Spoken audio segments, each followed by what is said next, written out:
Great. So hello and welcome to the latest edition of the Impact Room. I'm Michelle Ansell, Managing Partner of Douglas Jackson, and today I'm delighted to be joined by Hony Premlal. Hony has almost 28 years working across social housing. She's presently a leadership and executive consultant, mentor and public speaker with a career that spans across operational governance, CEO and managing director.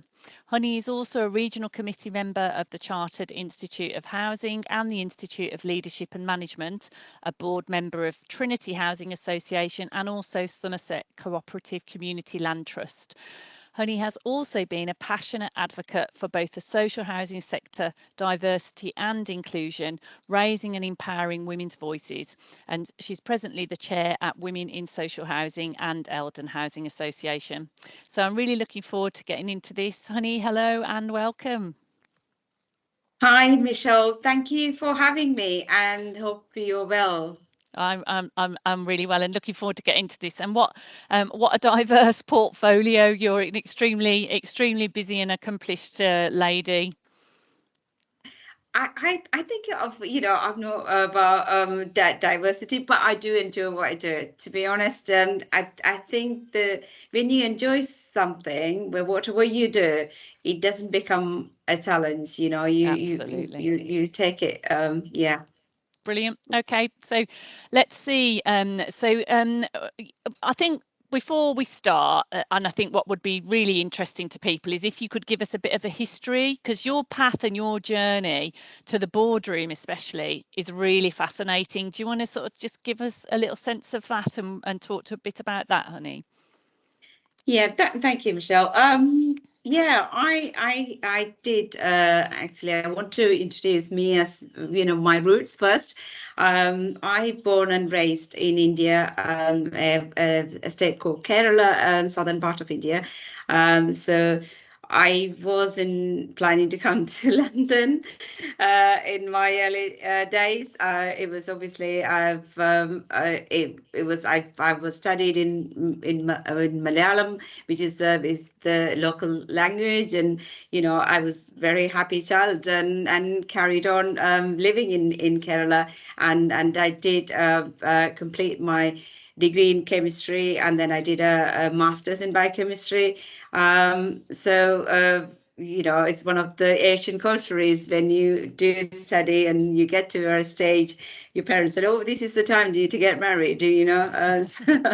So I got married, and I actually came to UK after my marriage. So Wow. That was not planned, and wasn't my wildest dreams. But I came from very tropical country to quite. It was. I came in the September, October time as well. You can imagine, quite winter times. So not only the language was the barrier, because we speak in mother tongue all the time. So English was not a language I was familiar with, even though I've studied English really well.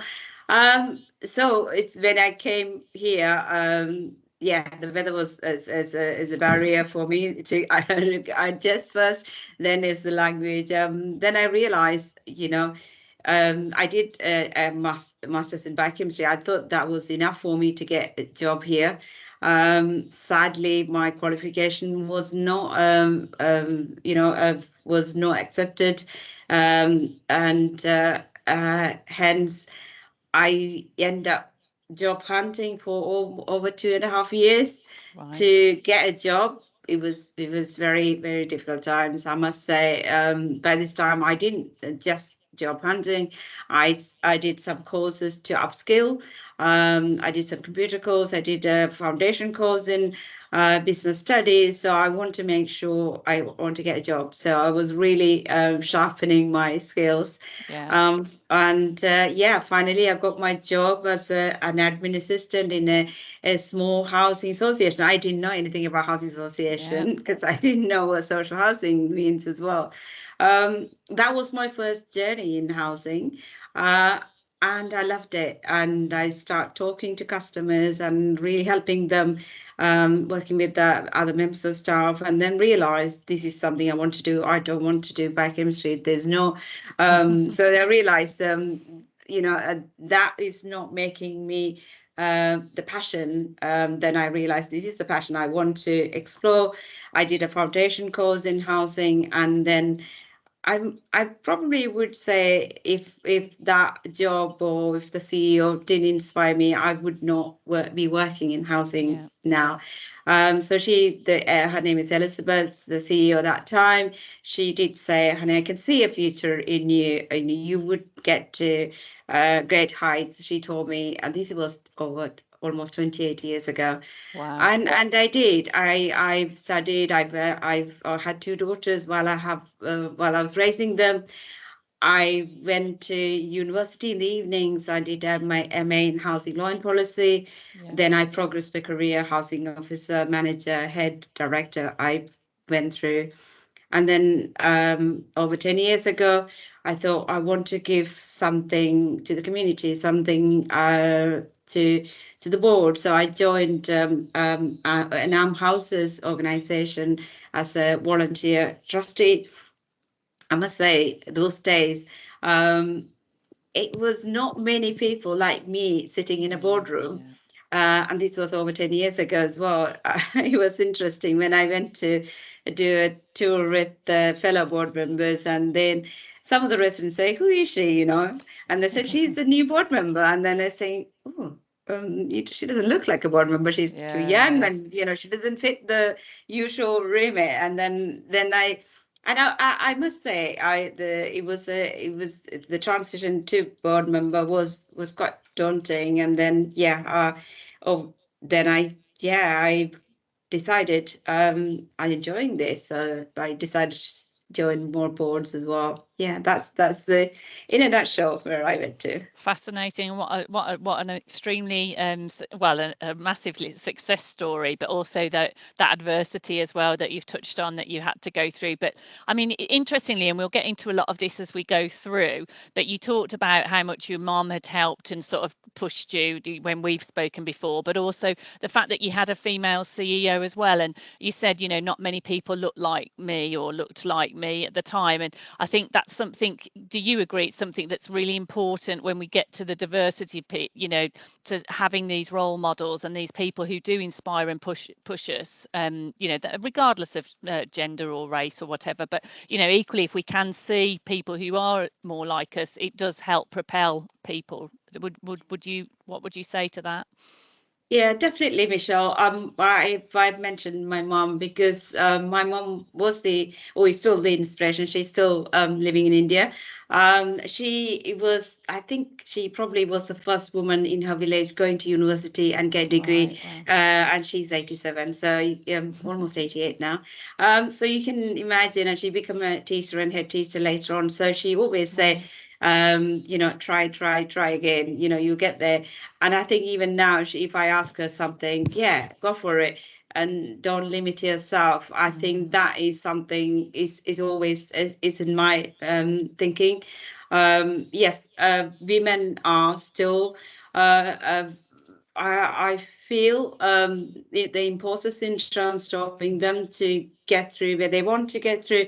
As you know, as a working woman, you have lots of sometimes I can say I've seen a cartoon the other day, and there's a woman was running, and there's so many barriers, and like a washing machine in the road, and there's so many things, and you have you had to get through who are in the way, and when you're trying to get to the finishing point, and as a man you have nothing in the road. I know it's changing now. There's lots of men becoming more of helping the families and things like that, but women have tendency when you have children and when you have other duties, and also the imposter syndrome, you do need it to see other inspirational women or role models. They say that it's possible. Because I remember when I was working for an organization as a senior director, the organization didn't have any BME people on the senior leadership. And some of the housing officers did say, "Honey, it's really nice to have you in that position because, that inspires us." And I think that's really important to see the visibility. As you mentioned, I've seen NatFed stats recently. It was less than 1% Asian are on the senior leadership position, and I think 3% Black people. So you can see is a very minor, minority. There are some improvements in the board positions recently, but I think there is a lot more to do. And when you get to those roles you mentioned, I've become managing director from frontline, and I think it's my duty to tell others it's possible, have that mindset. And obviously you do need to work hard as well. Nothing is easy. And obviously you probably this is something I heard as well. You being a woman, you may have to work 3 times more than somebody else, so that need to change, because we should have equal priorities and opportunities for everyone. If somebody is thinking of getting a board position, please go for it, because I do some mentoring and coaching for women to progress their career and board position as well. Fabulous. Great. So, I mean, when we last spoke, we were talking about your new endeavours and, the various different roles that you have, and also the change of direction from, a conventional senior leadership role into being this board advisor, NED, independent consultant, mentor, etc. Can you tell us a little bit about that, and then I guess what you think the biggest difference, would you say, to being that to what you're doing now? Yeah, that's a very good question, Michelle, because I never thought of leaving my permanent job to something different, because obviously we all have fear of losing something steady, because obviously the change is it's quite worrying for everyone, isn't it? So I'm not immune to that either. So when I decided, because I used to work for an organization, when they are going through merger, I decided to go into an interim director. So I worked for your organization. Last year, I thought, why not I do something different? So I become a consultant, a coach, a mentor. So currently I'm working with the organization to look at their operational, strategic and governance arrangement, and how they can improve operationally, strategically, and also how the board arrangement can be different. So the whole aspect of it, I'm currently working on a project. So it's obviously it's pros and cons of everything. When you're working for a steady organization, you know what's it like tomorrow or what's like next month. But when you do like this sort of work is different. For me, that difference, that excitement, that's working differently, looking at as an independent person going into an organization, how can I make this organization better, what things will add value. So I'm doing that, really using all the skill and experience I gained over the last 28 years, now I'm applying in different ways. I'm really enjoying that experience, obviously helping organization to see, and also the impartiality would help me. If you're within the organization, I may not be able to see that.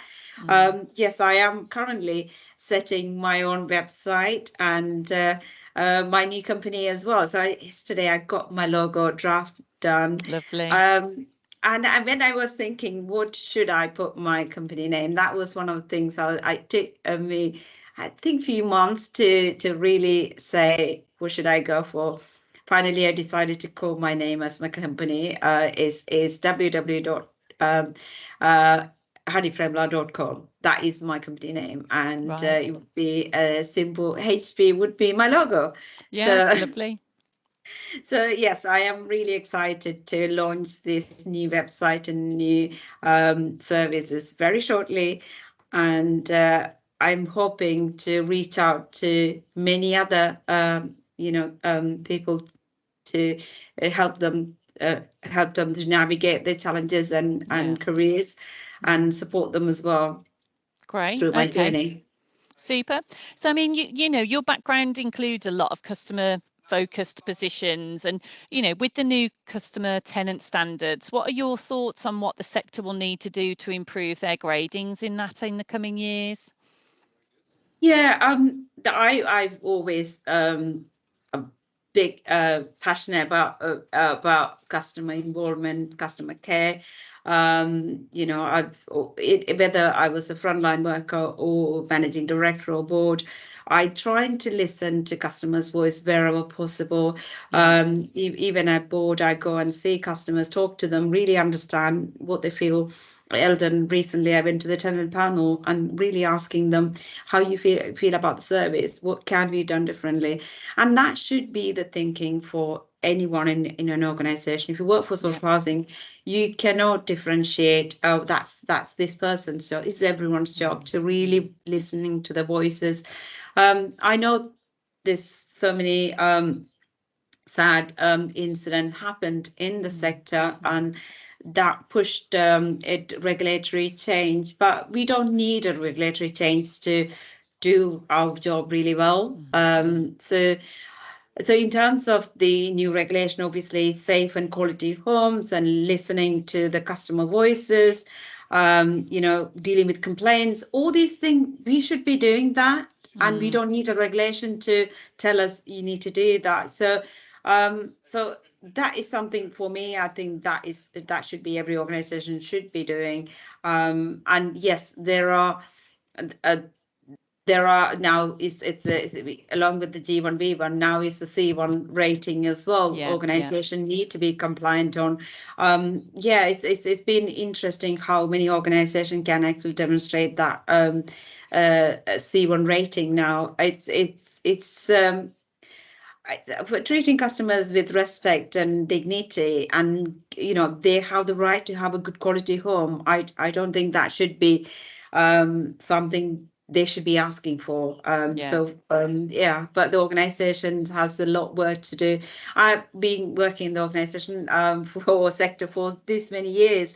The sector got lots of challenges as well because of the you know, the financial impact, and it's making difficult decisions. It's you know, different choices also.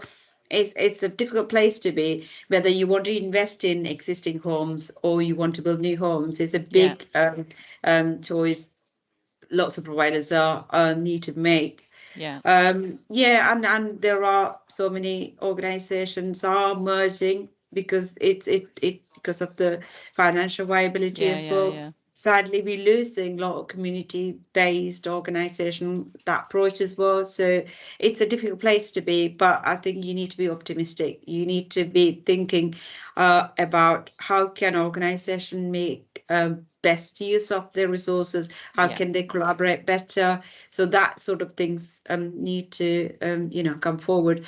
Bring your customer with you, because listen, get them involved. It's about co-creating or co-working is key.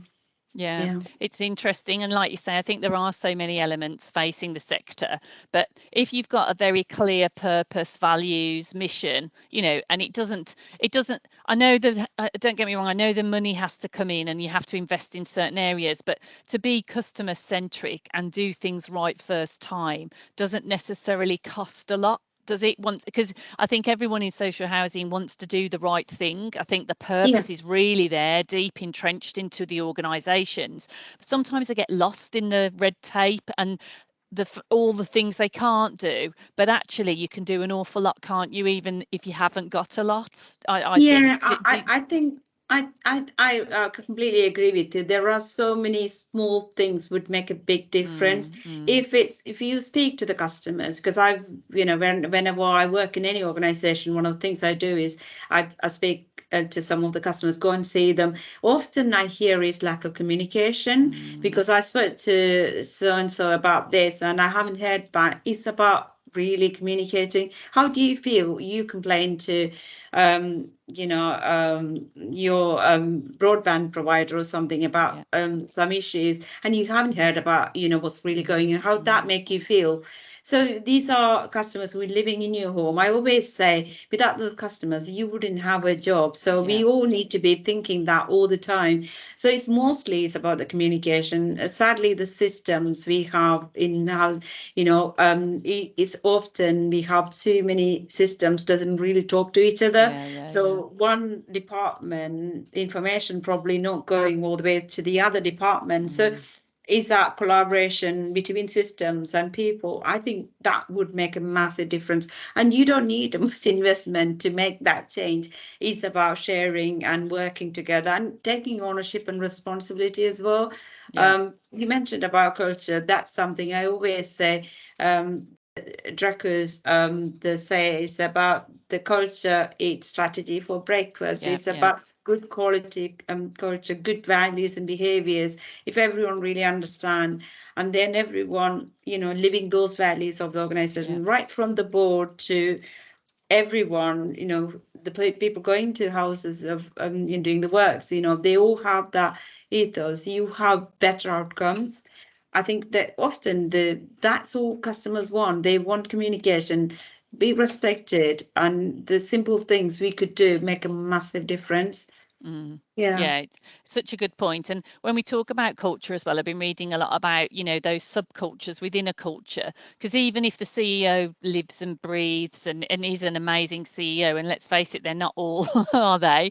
But even if they are, it has to cascade, doesn't it? And every single Yeah. leader. And when we're looking at these future talent and these people who want to ascend, and that everyone can affect culture, can't they? And to how they, like yourself, how you reach out, you mentor, you be kind to your colleagues, your customers. You can all add and bring this every day, can't you? Rather than sort of focusing on, oh well, such and such isn't happening, we can't possibly do that. But what do you think to that?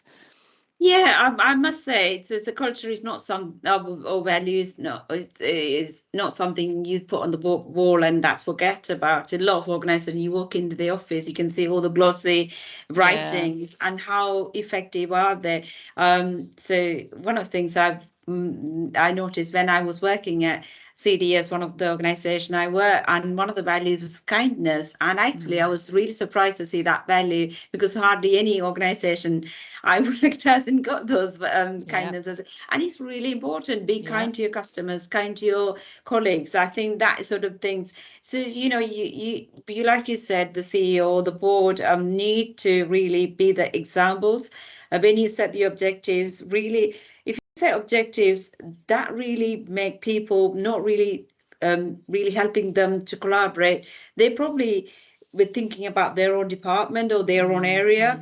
So you just need to be thinking, how can we bring the best out of all these situations? So it's a difficult place to be, but I think when people are thinking how I'm going to make a change to that person's life, we're working together. So things like that, massive difference it can make, and you Yeah. do need to promote that. And sometimes the training, managers, most of the organization put a lot of investment in senior leadership training and forget about the middle managers because they have a lot of power. If you really focus on people have the right training and that guidance and get that it's like a golden thread, getting that your vision all the way to everyone, you more likely everyone lifted and Yeah. giving that confidence. And I think things will pick up. Obviously it's a lot of priorities everyone has to manage, and sometimes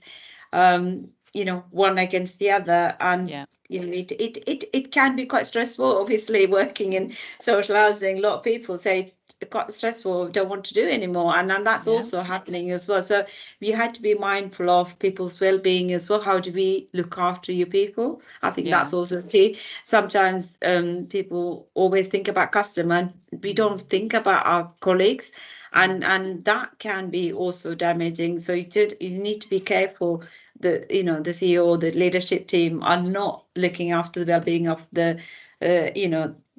our colleagues itself. So you need to bear that in mind as well, especially now we got hybrid working. Are they okay? How things are managing, and so it's getting that as well part of our conversation. Yeah. And as you say, I mean, like if we look at diversity, and we've talked a lot about that, and we've, the mentoring and the passion that you have in that area. And there is a clear issue, isn't there? Not just in housing associations, but across the business world when it comes to underrepresentation, and especially in the boardroom. But you speak passionately about it. You can feel, how passionate you are about it. But also the things that you touch upon about the lower end of the spectrum in terms of teams and leaders and managers, and that investment that we put into them, because we are losing a lot of people as they come through the rungs of leadership. They're dropping off at massive rates. So, I mean, what do you see as some of the biggest opportunities, would you say, for the sector in improving diversity at a senior leadership and board level, other than some of those things you've already touched on, which are really, really critical? Yeah, it's sort of, recently I went to a governance conference and I was looking, there was all the chairs in a room, and I was one or two chairs where only, female BME people, and I was Right. thinking, there were hardly anyone else. And then someone asked me, "Oh, is your organization a BME organization?" And I thought Really? that was really bad. How Mm, can they ask me if it's it's because the other person was representing a BME organization. They right. thought, then I said, no, Eldon is not a BME, but we do have every culture, every race, and everyone in an organization. So that is the way people looking at it, and Mm, that's still the case. We are in mm, 2024, and mm, so we needed, obviously, we need to make that change happen. I know there are so many programs and mentoring and things like that, but I think also when you're getting that sort of position, you also have a duty to bring mm, people up. mm. So I do a lot of mentoring and coaching for women to get board position. When they get one of my mentee, when she told me she got board job, I was so excited. It more, Yeah, I bet. I was felt like I got the job, and that and that's the beauty of when you see people flourishing, they're getting blossoming into jobs like that as well. So there is a number of things, obviously, when I joined Eldon board, diversity was very poor. I was the only BME person in the board at that time, and one thing I was keen to get more representation or diversity strands. I wanted to that, and I did put that in my advertisement. I actually pushed it hard through social media. Mhm. I'm recruiting, apply.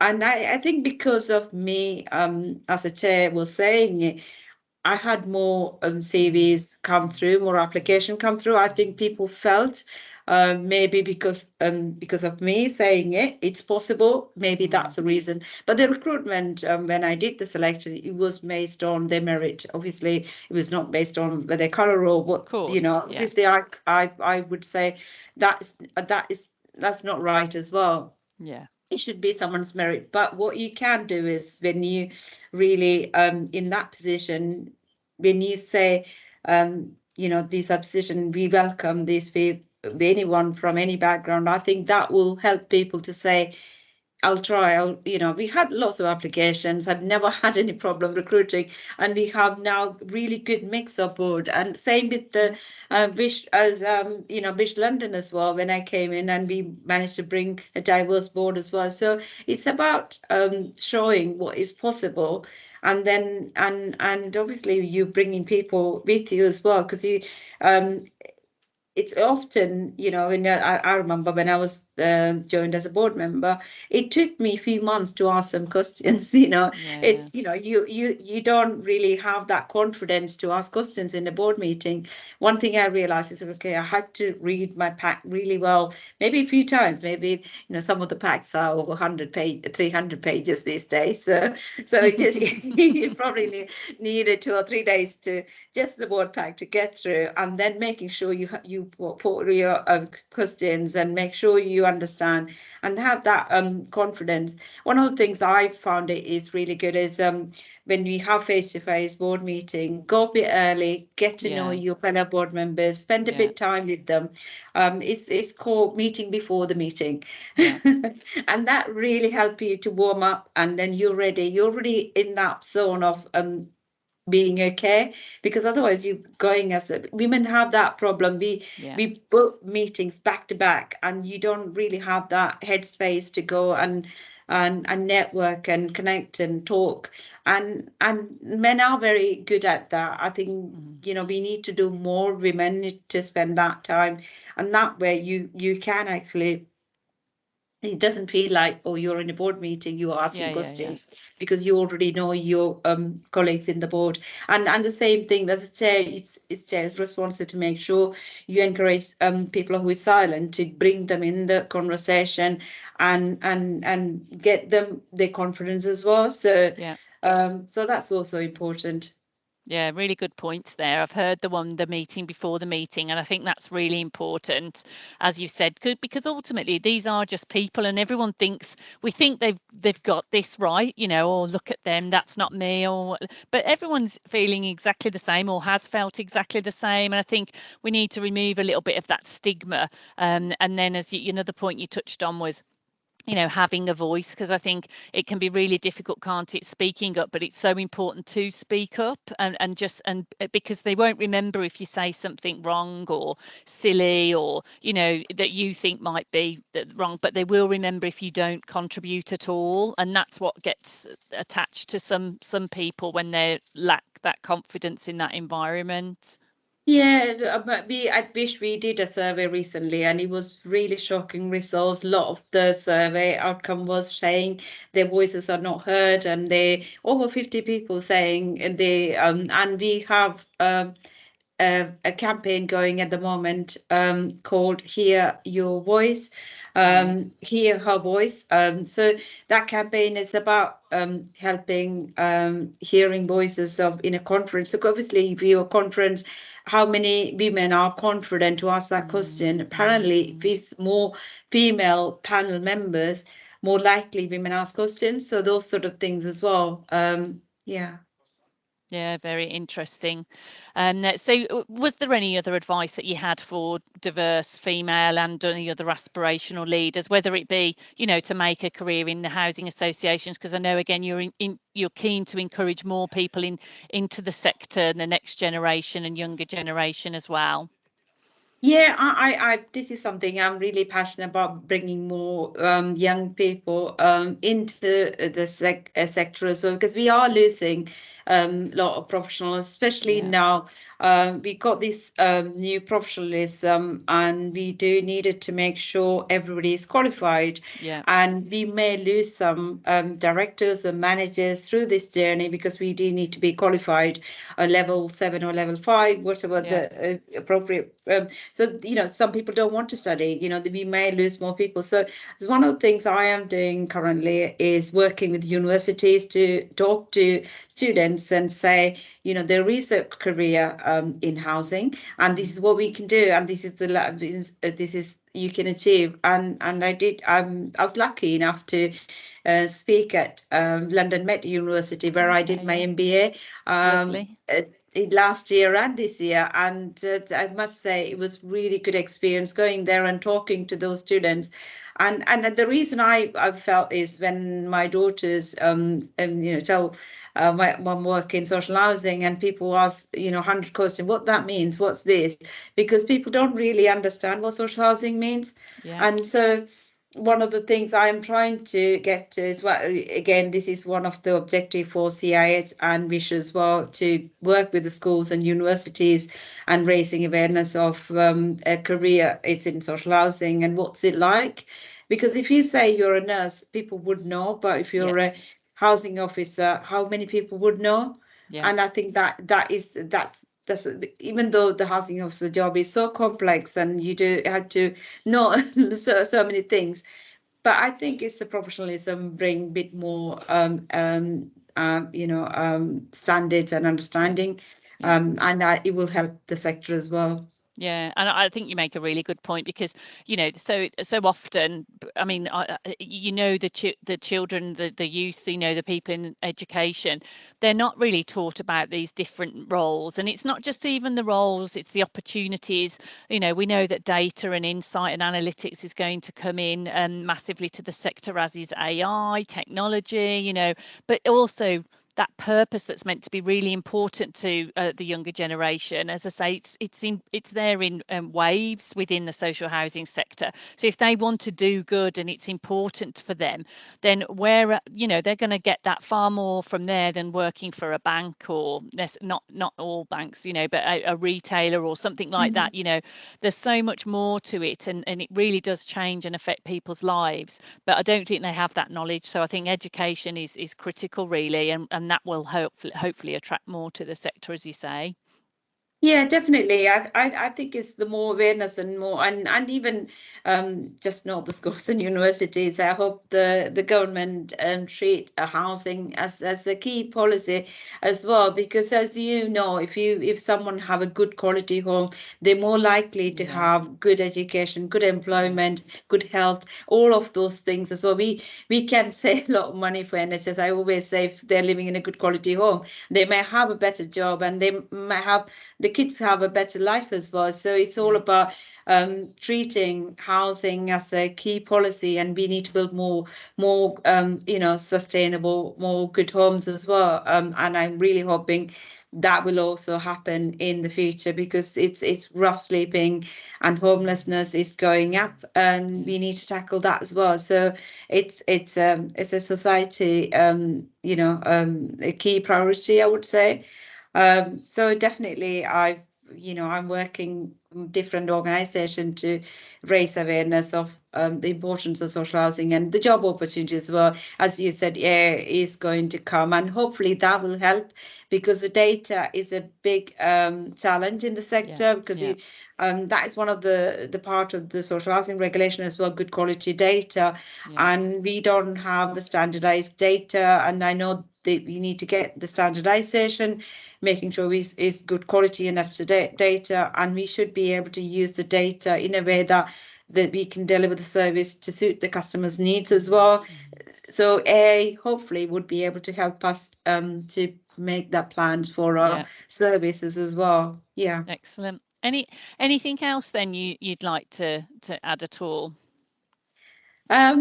Yeah, just want to say a couple of things, because from my own experience, I would say if you want to be successful in your career, be prepared to work hard, be resilient, be curious, definitely driven, and we've obviously prepared to make changes in your life, and prepared to be ready for change, because the sector is changing every day, and so you cannot sit and wait things to happen. And and the line I always say is it's essential to be comfortable in being uncomfortable, that situation. So I always say, if I come from a tropical country and settle in this country, and with a different language, if I can achieve what I achieved, I would say is anything is possible. Anything is possible for anyone with the right determination, and you can tackle any challenges, and have that mindset, a positive mindset. If anyone knows me, they know I'm upbeat, positive, really say yes, we can do this. Yes, it may be it may take time, but it will be possible. I think that you do need to have that positive mindset. If you really want to believe in that, then things can work out. Brilliant. Well, what a great note to end on. And it's been really great to sort of talk with you and learn more about you, as I'm sure it will be for others. And I'll pop how people can contact you, obviously on this ending anyway. So anybody that wants to reach out can do so. And hopefully I'm sure you'll be able to help them with the many sort of hats that you wear. So fantastic. Thank you so much, Hony. Thank you, Michelle, for having me. And, it was great talking to you. And hopefully I can inspire at least one person through my podcast. I would be very happy. And thank you for having me. Not at all. Thank you very much. Thank you.